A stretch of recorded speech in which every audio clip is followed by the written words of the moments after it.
He had a Duesenberg. That I'm trying to think of.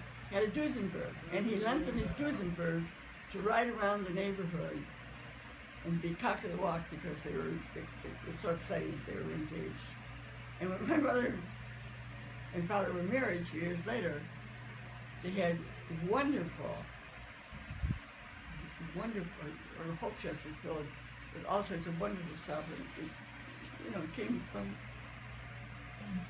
gangsters. So those names are all very familiar to me.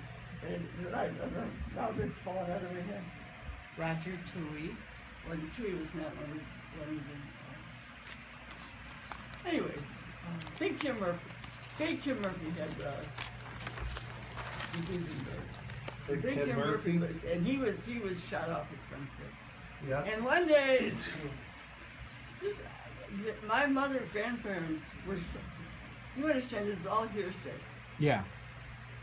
My grandparents were close to the Big Tim Murphy. But one day the phone rang and it was Mrs. Murphy. And she said to my grandmother, "Don't let Emmett leave the house today. They're gunning for him at 10 West Washington, or wherever he was going to be up. They were laying for him that day." But Mrs. Murphy called up and warned Grandma, and Grandma kept him home.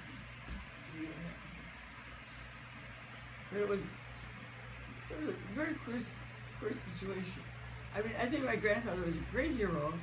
He was a marvelous organizer, terrific speaker. When I was a little kid, I can remember going out with him. He organized all the state workers in insane asylums and places like that. I can remember as a little kid going with him to Dunning, which was an insane asylum.